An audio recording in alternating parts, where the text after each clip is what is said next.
শিক্ষার্থীরা তোমরা সকলে কেমন আছো? আশা করি সকলে তোমরা ভালো আছো। আলহামদুলিল্লাহ, আল্লাহর রহমতে আমিও খুব ভালো আছি। তো সামনে যারা এইচএসসি 2025 সালের পরীক্ষা দিবা, অর্থাৎ সামনে যারা 26শে জুন যাদের এইচএসসি 25 পরীক্ষা, তাদের জন্য সুপার একটা ভিডিও। পরিবেশ রসায়ন অর্থাৎ রসায়ন পরিবেশ রসায়নের পার্ট 1-এর আজকে ক্লাস। তো যারা এইচএসসি 25 সামনে যারা পরীক্ষা দিবা তাদের জন্য খুবই গুরুত্বপূর্ণ একটা ক্লাস। এই ক্লাস পরিবেশ রসায়ন পার্ট বাই পার্ট আকারে ফেসবুকে ইউটিউবের ভিডিও আপলোড করা হবে। তোমরা প্রতিনিয়ত ভিডিওগুলো দেখতে থাকবা। কথা বেশি না বাড়িয়ে চলো ক্লাসটা শুরু করা যাক। তো পরিবেশ রসায়নে আমরা কি করব?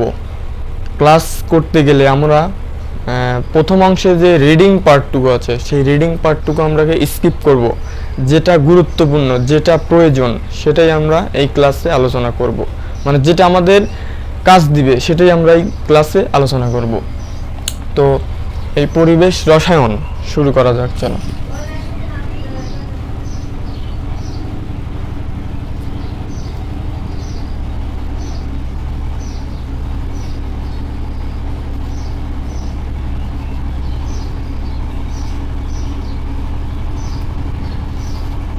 পার্ট 1।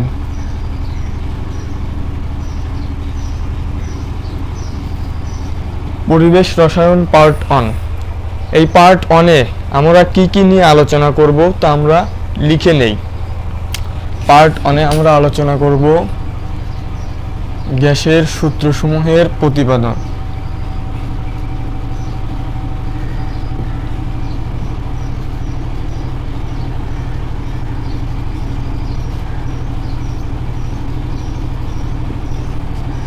সূত্রসমূহের ব্যাখ্যা। 2 নম্বরে আমরা পার্ট 1-এর 2 নম্বরে আমরা আলোচনা করব একক সমূহ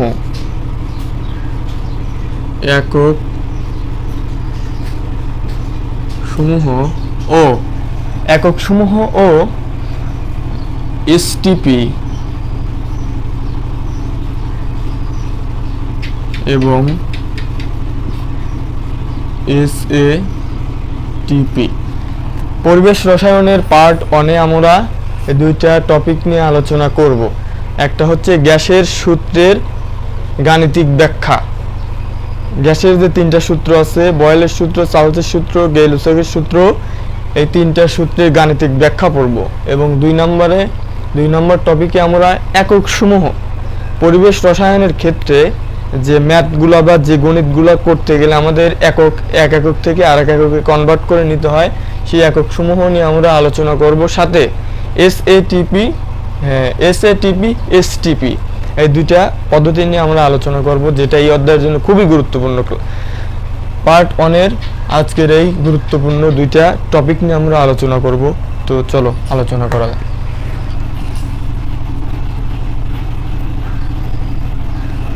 আমরা প্রথম 1 নম্বরে কি লিখেছিলাম? গ্যাসের সূত্রসমূহের গাণিতিক ব্যাখ্যা। তো গ্যাসের সূত্রসমূহ 3টি: বয়েলের সূত্র, চার্লসের সূত্র, গেই-লুসাকের সূত্র। তো বিজ্ঞানীরা বিভিন্ন ভৌত ধর্ম ভিত্তিক 4টা পরিবর্তনশীল রাশির মান বলেছেন। বিজ্ঞানীরা বিভিন্ন ভৌত ধর্ম ভিত্তিক 4টা পরিবর্তনশীল রাশির মান বলেছেন, যেটা হচ্ছে 1 নম্বরে আয়তন, 2 নম্বরে তাপমাত্রা, 3 নম্বরে চাপ, 4 নম্বরে চাপ। এই 4টা পরিবর্তনশীল ভৌত ধর্ম নিয়ে বিজ্ঞানীরা আলোচনা করেছেন। তার মধ্যে 2টা স্কিপ করেছেন এবং 2টা নিয়ে পরীক্ষা নিরীক্ষা চালিয়েছেন। এই 4টা ভৌত রাশির মধ্যে 2টা স্কিপ করেছেন এবং 2টা নিয়ে পরীক্ষা নিরীক্ষা চালিয়েছেন। সেই 2টাই হচ্ছে গ্যাসের সূত্রসমূহ। তো আমরা বয়েলের সূত্র নিয়ে আলোচনা করি চলো। প্রথমেই বয়েলের সূত্র।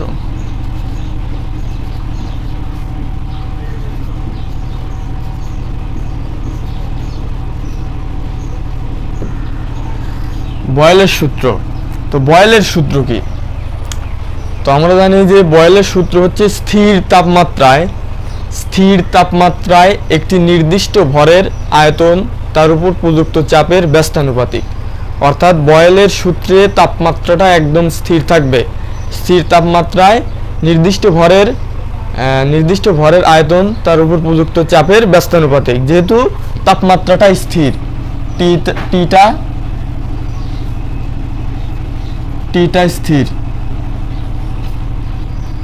টিটা যদি স্থির থাকে, তাপমাত্রা স্থির থাকলে আমরা জানি যে নির্দিষ্ট স্থির তাপমাত্রায় নির্দিষ্ট ভরের গ্যাসের আয়তন তার উপর প্রযুক্ত চাপের ব্যস্তানুপাতিক। অর্থাৎ ভি প্রপোর্শনাল 1/p। অর্থাৎ ভি যদি বাড়ে পির মানটা কমবে, আর ভি কমলে পির মানটা বাড়বে, একটা অপরটার ব্যস্তানুপাতিক।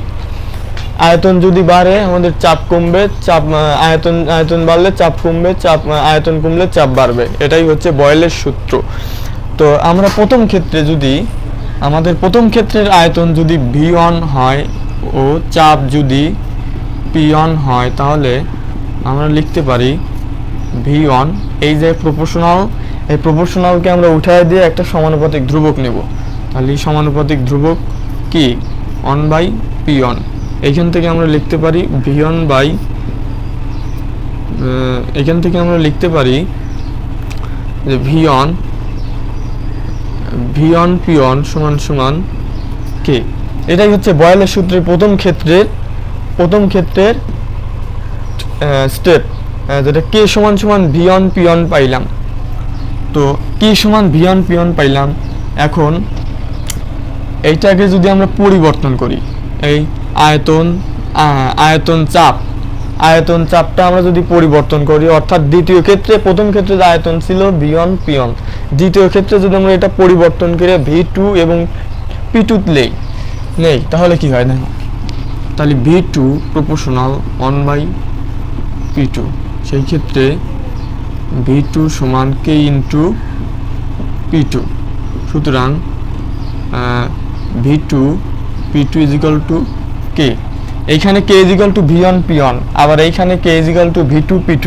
তাহলে আমরা লিখতে পারি যে V1 সমান P2 V2। এটাই হচ্ছে বয়েলের সূত্রের গাণিতিক ব্যাখ্যা। এটাই ছিল বয়েলের সূত্রের গাণিতিক ব্যাখ্যা। এখন আমরা চলো চার্লসের সূত্রের গাণিতিক ব্যাখ্যাটা করে ফেলি।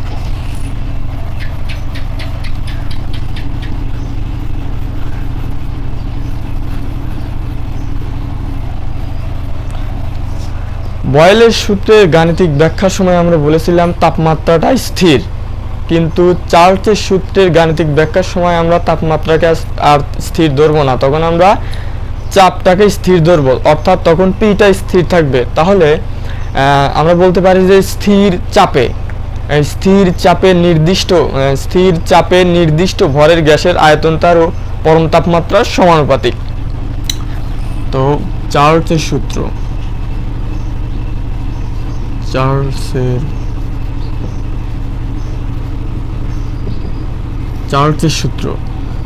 পি স্থির। ওখানে বয়েলের ছিল পি স্থির, চার্লসের ক্ষেত্রে পি স্থির।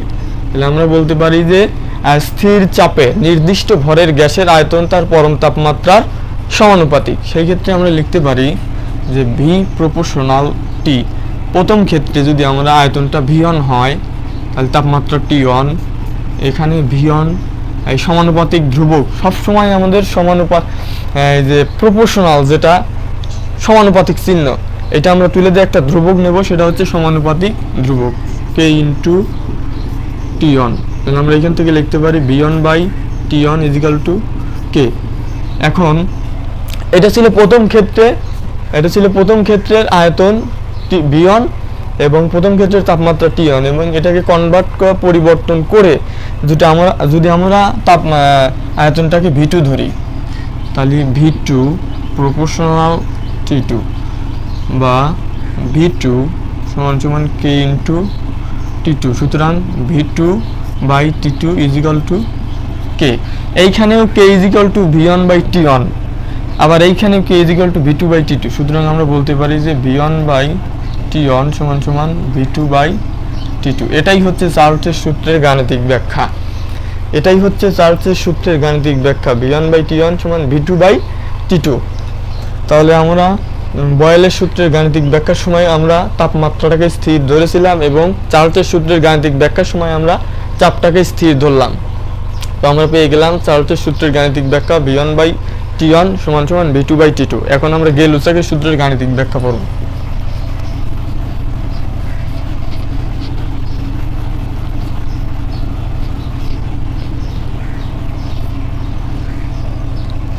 তো বয়েলের সূত্রের ক্ষেত্রে আমরা বলেছিলাম যে তাপমাত্রাটা স্থির, অর্থাৎ স্থির তাপমাত্রায়। আবার যখন আমরা চার্লসের সূত্র পড়লাম তখন আমরা চাপটাকে স্থির ধরলাম। এখন যেহেতু আমরা গে-লুসাকের সূত্র পড়বো তখন এখন আমরা কোনটাকে স্থির ধরবো? অবশ্যই আমরা এখন আয়তনটাকে স্থির ধরবো। তাহলে আমরা বলতে পারি যে স্থির আয়তনে নির্দিষ্ট ভরের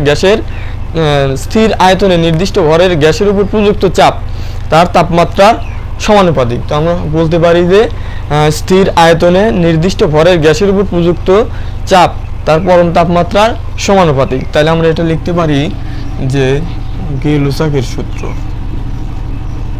গে-লুসাকের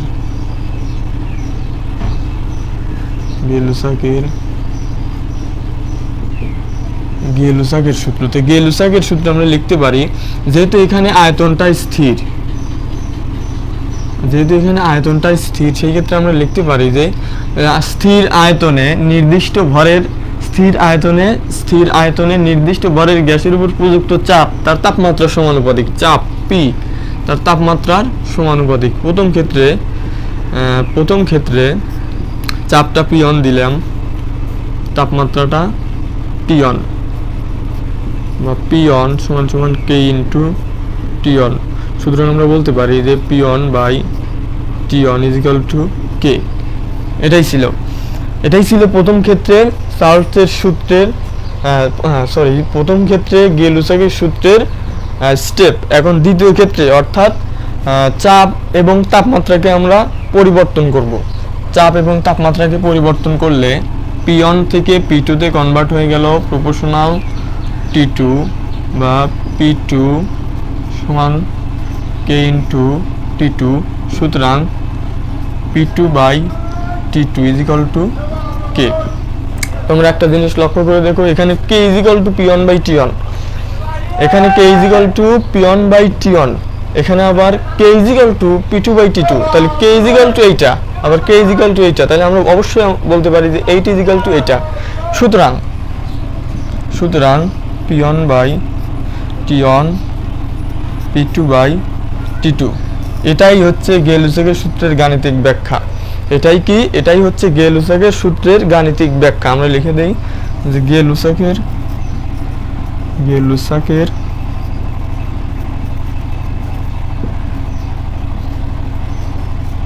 সূত্রের গাণিতিক ব্যাখ্যা। তো এই ছিল যে সূত্রসমূহের গাণিতিক ব্যাখ্যা। আমরা বয়েলের সূত্রের গাণিতিক ব্যাখ্যা পড়েছি, চার্লসের সূত্রের গাণিতিক ব্যাখ্যা পড়েছি, গে-লুসাকের সূত্রের গাণিতিক ব্যাখ্যা পড়লাম। তো এই তিনটা সূত্রের গাণিতিক ব্যাখ্যাই আমাদের প্রয়োজন ছিল, আমরা এই তিনটা সূত্রের গাণিতিক ব্যাখ্যাই পড়লাম। তো একটা জিনিস মনে রাখবা যে বয়েলের সূত্র যখন বলবে তখন আমরা তাপমাত্রাটাকে স্থির ধরবো। বয়েলের সূত্র যখন বলবে তখন আমরা তাপমাত্রাকে স্থির ধরবো। আবার যখন চার্লসের সূত্র বলবে তখন আমরা চাপ বা পিটাকে স্থির ধরবো। আবার যখন গে-লুসাকের সূত্রের কথা বলবে তখন আমরা আয়তনটাকে স্থির ধরবো। তো স্থির ধরলে আমরা বয়েলের সূত্র, চার্লসের সূত্র এবং গে-লুসাকের সূত্রের গাণিতিক ব্যাখ্যা আমরা করতে পারবো। আশা করি এই গাণিতিক ব্যাখ্যাগুলো বুঝতে পেরেছো। তা আমাদের দুইটা স্টেপ নিয়ে আলোচনা করব আজকের ক্লাসে। প্রথম স্টেপ শেষ, 2 নাম্বার স্টেপ একক সমূহ ও এসটিপি এবং এসএটিপি। 2 নাম্বার একক সমূহ।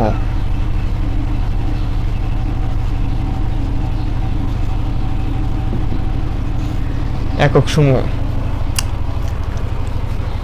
সমূহ নিয়ে আমরা আলোচনা করব। একক সমূহ আয়তনের ক্ষেত্রে আছে, তাপমাত্রার ক্ষেত্রে আছে এবং চাপের ক্ষেত্রে আছে।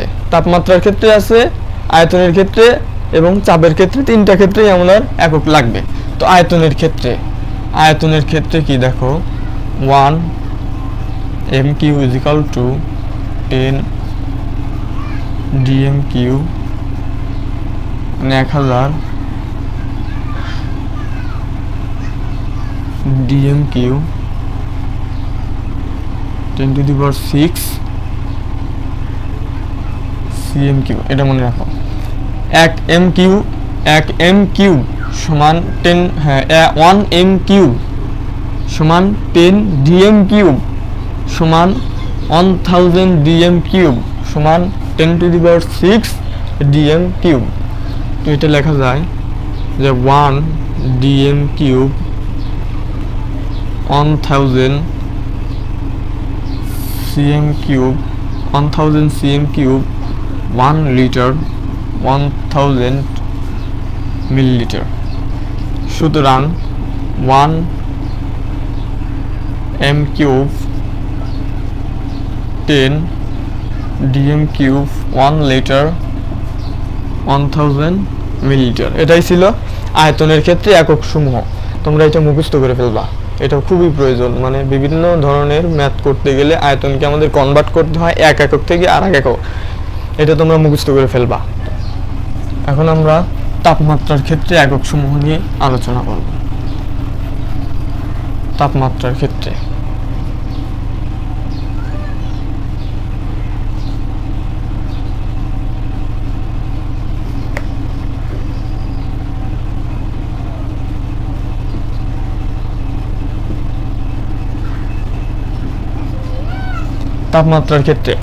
আমরা ইতিপূর্বে আয়তনের ক্ষেত্রে যে এককগুলো ছিল সেগুলো নিয়ে আমরা আলোচনা করেছি।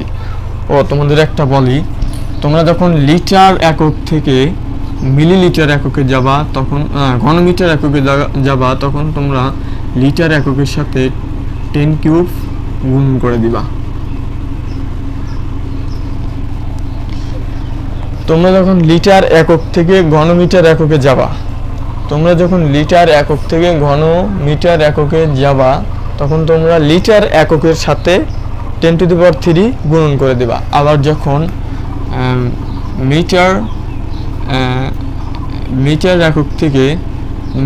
ঘনমিটার একক থেকে যখন তোমরা লিটার এককে যাবা, তখন তোমরা মিটার এককে 10 to the power 3 দ্বারা ভাগ দিবা। এটা সবারই জানা উচিত যে লিটার একক থেকে মিটার কিউব ঘনমিটার এককে যেতে হলে লিটার এককের সাথে 10 to the power 3 গুণ করে দিতে হয়।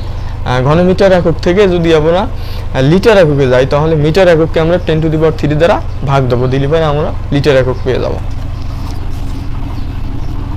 আয়তনে তাপমাত্রার ক্ষেত্রে দেখো, আমরা জানি 0 ডিগ্রি সেন্টিগ্রেড সমান 273 কেলভিন, 25 ডিগ্রি সেন্টিগ্রেড সমান 298 কেলভিন, 298 কেলভিন। এখন ডিগ্রি সেন্টিগ্রেড তাপমাত্রা যদি ডিগ্রি সেন্টিগ্রেডে দেওয়া থাকে, আমাদের অঙ্ক করার সময়, ম্যাথ করার সময় আমাদের এটা কনভার্ট করে কেলভিন স্কেলে নিতে হয়। তো ডিগ্রি সেন্টিগ্রেড থেকে কেলভিন স্কেলে নেওয়ার সূত্র হচ্ছে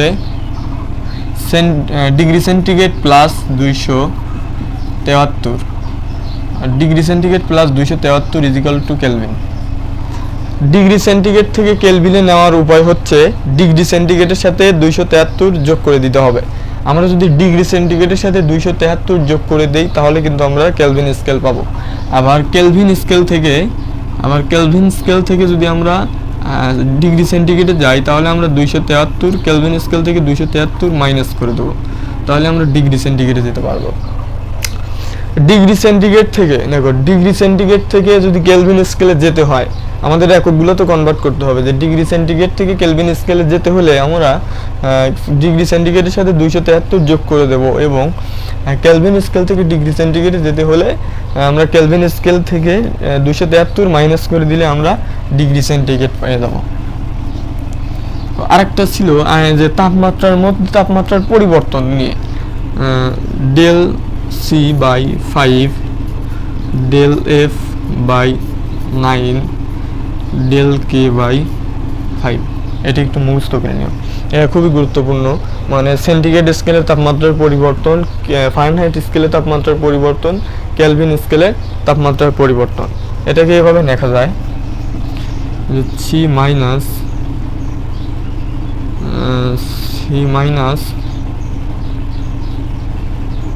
273 divided 5 F minus 32/9 K minus 273/5 এটা লেখা যায়। তোমাদের এই ডিগ্রি সেন্টিগ্রেডে দেওয়া থাকলে আমরা কিভাবে ফারেনহাইটে যাব, ফারেনহাইটে দেওয়া থাকলে কিভাবে কেলভিনে যাব, কেলভিনে দেওয়া থাকলে কিভাবে সেন্টিগ্রেডে আসবো। এটাই হচ্ছে একক, মানে তাপমাত্রার একক। তো আশা করি বুঝতে পেরেছো তাপমাত্রার একক সম্পর্ক, এগুলো তোমরা মুখস্থ করে নেবা।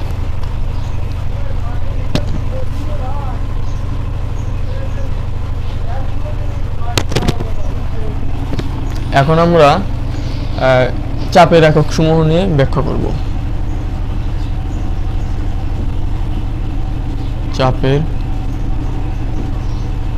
একক সমূহ, চাপের একক সমূহ।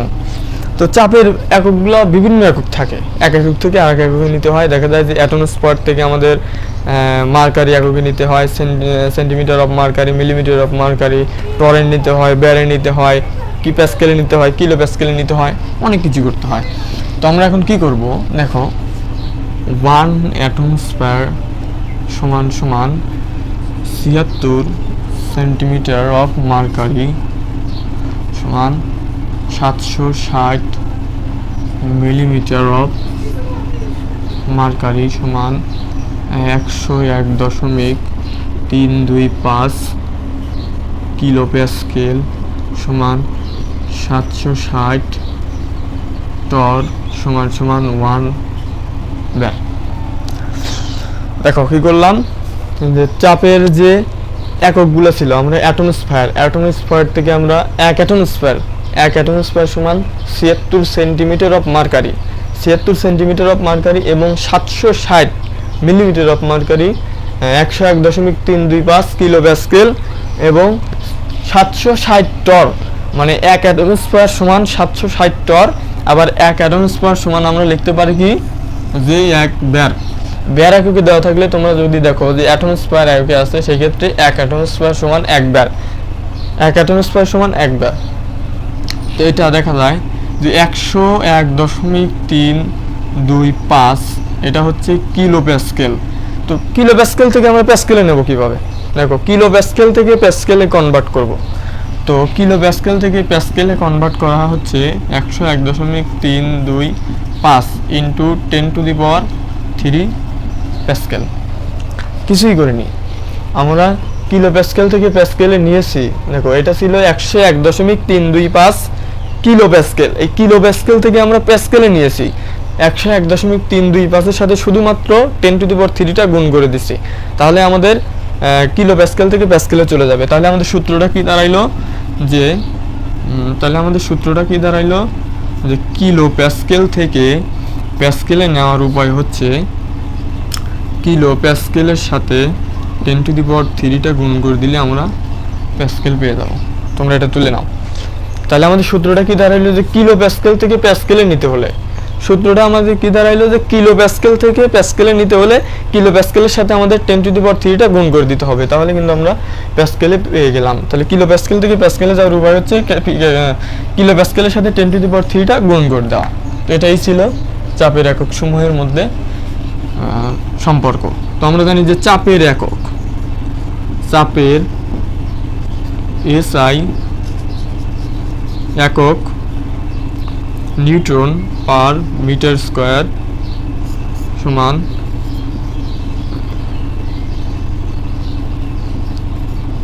কিলো প্যাসকেল, আরো অনেক কিছু হইতে পারে, টর, ব্যার, সিএম, মার্কারি,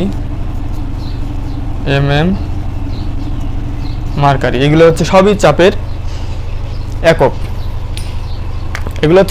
চাপের একক, তো চাপের একক সমূহের মধ্যে আমরা সম্পর্কটা পড়ে ফেলছি। এখন চলো আমরা STP এবং ACTP নিয়ে আলোচনা করি। STP এবং ACTP, এখন দুইটা জিনিস নিয়ে আমরা আলোচনা করব আজকের ক্লাসের লাস্ট দুইটা টপিক, সেটা হচ্ছে এসটিপি এবং এসএটিপি, দুইটা পদ্ধতি। STP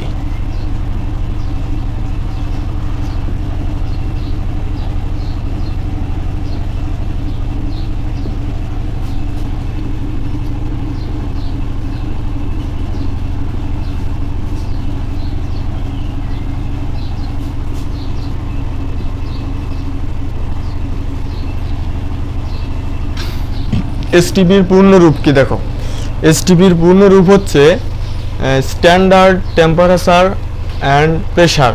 STP standard temperature and pressure. তো এই এসটিপির ক্ষেত্রে আমাদের আদর্শ তাপমাত্রা, আদর্শ তাপমাত্রা 0 ডিগ্রি সেন্টিগ্রেড 273 কেলভিন, আদর্শ চাপ 101.325 কিলো প্যাসকেল, আদর্শ আয়তন 22.4 লিটার। এসটিপি দেখো, এসটিপির পূর্ণরূপ হচ্ছে standard temperature and pressure. Standard temperature and pressure. তো এসটিপি এটা হচ্ছে আদর্শ একটা। দেখো এসটিপির ক্ষেত্রে যে আদর্শ চাপ, তাপ, আয়তন, এসটিপির ক্ষেত্রে আদর্শ তাপমাত্রা হচ্ছে 0 ডিগ্রি সেন্টিগ্রেড বা 273 কেলভিন, এবং এসটিপির ক্ষেত্রে আদর্শ চাপ হচ্ছে 101.325 কিলো প্যাসকেল, এবং এসটিপির ক্ষেত্রে আদর্শ আয়তন হচ্ছে 22.4 লিটার। এটাই ছিল আমাদের এসটিপি, খুবই গুরুত্বপূর্ণ একটা বিষয়। তো এখন আমরা এসএটিপি পড়বো, চলো।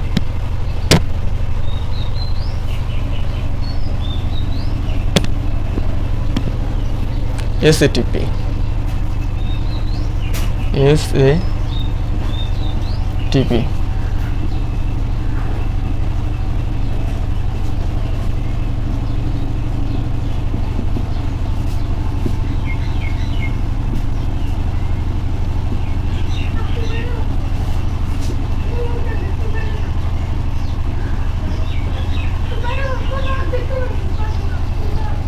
দেখো এসএটিপি আগেরটা ছিল এসটিপি। এসএটিপি হচ্ছে standard ambient temperature and pressure. Standard ambient, এখানে একটা অতিরিক্ত একটা ওয়ার্ড যুক্ত হয়েছে, সেটা হচ্ছে অ্যাম্বাইন্ড। তাহলে SATP standard ambient temperature and pressure. তো এই যে অ্যাম্বাইন্ড, অতিরিক্ত ওয়ার্ড অ্যাম্বাইন্ড, এই অ্যাম্বাইন্ড শব্দের অর্থ হচ্ছে পারিপার্শ্বিক।